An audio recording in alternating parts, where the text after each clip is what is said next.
As a committee member, you're charged with putting together the best team of players, the best talent. Caitlin is just a rookie in the WNBA. Wasn't playing bad, but wasn't playing like she's playing now. If we had to do all over again, the way she's playing now, she would be in really high consideration of making the team because she is playing head and shoulders above a lot of people, shooting the ball extremely well. I mean, she's an elite passer. She just got a great basketball IQ, and she's a little more seasoned in the pro game in a couple of months than she was 2 months ago. So, Paul, I'm assuming this is all music to your ears since you pushed for Caitlin to be on the team in the first place. Well, it's really not. I mean, she should have been on the team in the first place. Like, I still don't get it. You know, maybe it would have rubbed some girls the wrong way that's already on the team. And you know, being that she's probably the most iconic player to come out of college, I don't know, Skip, because it had nothing to do with her. And Skip, you said this, oh, she didn't have the, Skip and Keyshawn, you was like, she didn't get the training camp. She didn't get she wasn't playing well. But when I look back, rookies who made the Olympic roster, oh, we can go back as far as 96, Rebecca Lobo. 2000, Shamika Holtzclaw. Oh, you know who was on the team that made it when they was a rookie? Diana Taurasi. She was a rookie and made the Olympic team back in 2004. But those three that you just mentioned, and I don't, you got the data, I don't. Did they miss the training camp for the Olympic deal because they were in the NC2A final? Well, Rebecca Lobo, there was no WNBA then. Okay. Holtzclaw there was. Taurasi there was. Were they in the final, though?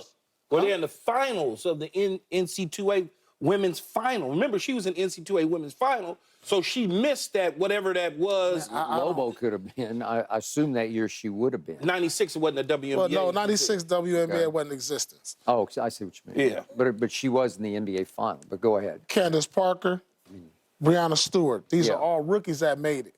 Yes. So it doesn't matter. One of the excuses for them was that she missed the training camp. Like, she missed it because she was playing. Well, before the training camp, they got a name. They named the team. You know, they named the team, then there's training camp. So they named the team, then they invite people. So they were already named and then went to training camp. Yeah, but they probably didn't name her knowing that she was going to miss training camp. No, but see, I just don't get it. You know, you got your most iconic figure ever. I understand you got a girl who was the number, and all these girls, what they have in common, they were the #1 pick, National Player of the Year. She checked all the boxes in the year to go to Olympics to be there.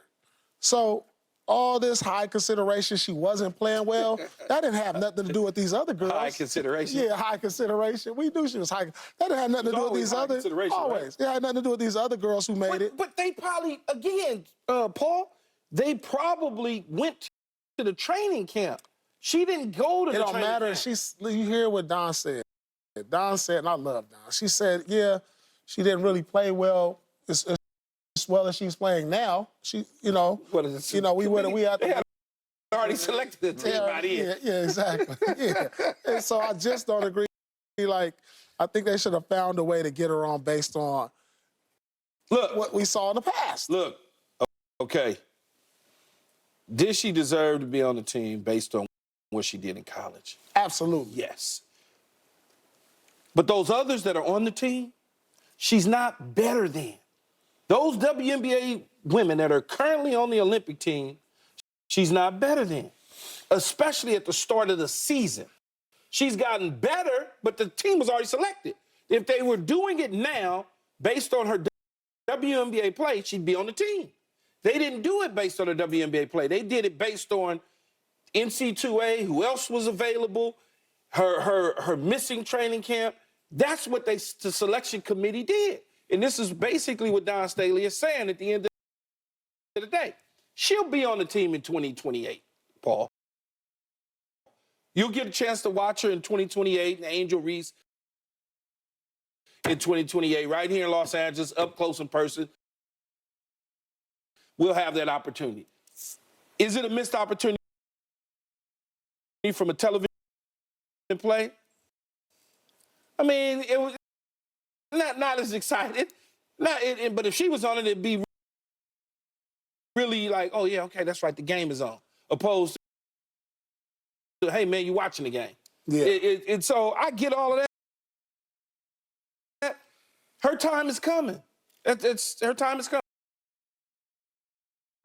Okay, to both your points. I think they play. Going to lunch that day.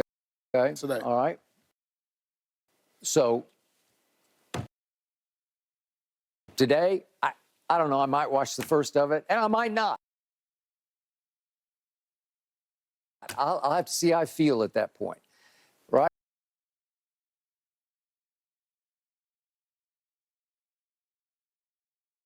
Her to the mix, it's like I'll just watch it because of that. Because I know they're going to win. Who they play today?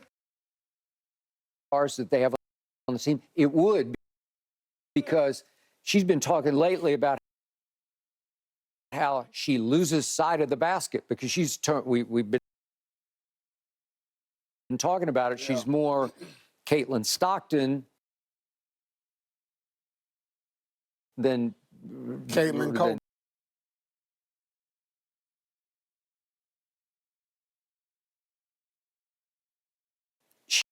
She would blend perfectly because I don't think she even cares that much. Outsider looking in, there's a certain sorority to the WNBA.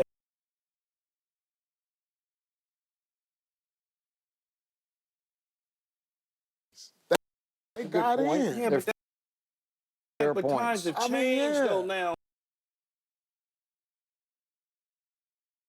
They came in saving the WNBA. No, yeah, I get it. So it's a different maybe mindset. You feel a certain way. Maybe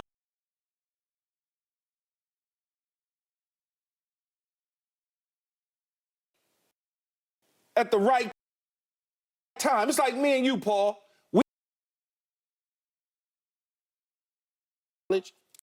And right when they was negotiating the television deal, they was gonna get the TV deal regardless. If she was in it or not, they was gonna get the TV.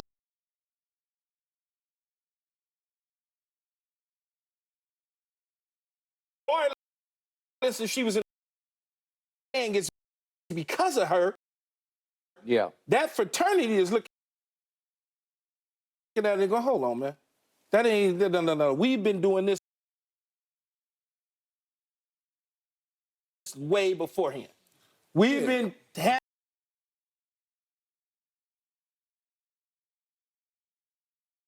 or thinking about this, and maybe that played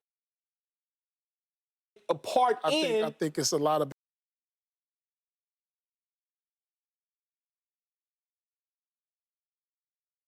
It's a big difference.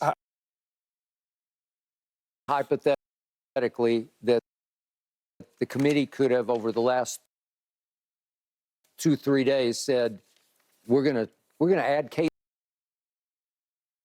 right now, because that was Dawn Staley's point. Yeah. If you did it,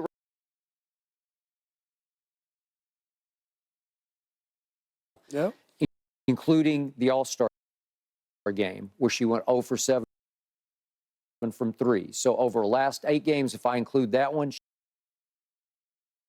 she's 17 of 72. That's for her. Luka Doncic is shooting 33% from 3 career. Okay, he's Luka gotten Doncic better didn't in the come last in, couple but of he years, didn't come in to the league as the next Steph Curry either. He did not. He did not. Okay. Her 32.7% right now ranks third as we speak, 58 turnovers ahead of the second place in turnovers. So she's turned it over 58 more times than anybody else in the league. If we made that men's basketball, and somebody, but he's offset that hugely in other ways. And she has offset it by overs. It's hard to do. It's just, I've never heard of a stat like that. Well, she has to get to the point where she's at least 2-1.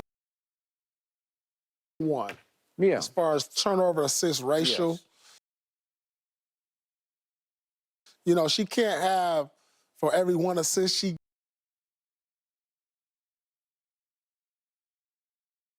Turnover rate. Yeah. Quarterback touchdown interception rate. Yeah.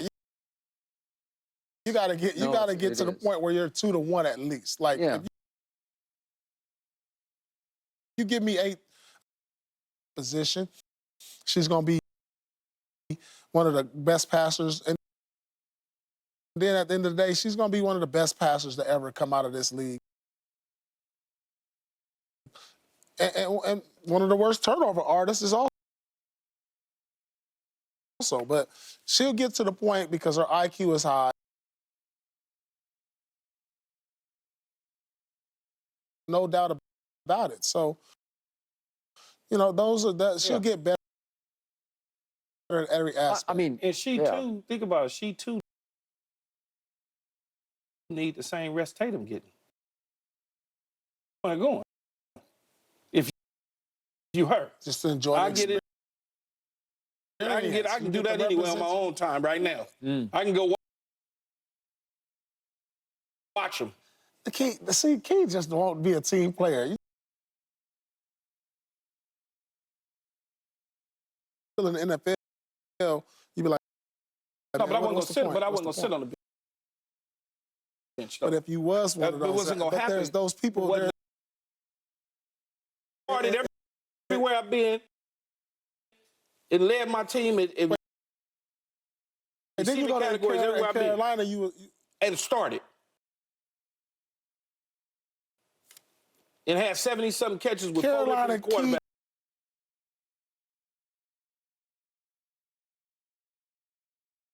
I was still. Who else was on that team receiver-wise? Steve Smith was.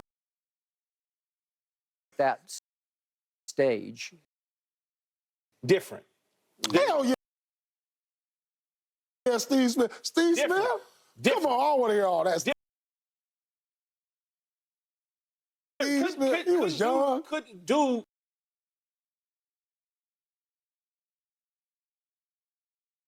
You went there to help yourself. No, I was done. I was getting ready to retire. I was tired. That's what I'm saying. I'm going to do me like that. Right. Hey, Steve Smith was a baller. No, Steve Smitty was nice. Baller. Smitty was nice. I ain't taking nothing away from him. Yeah.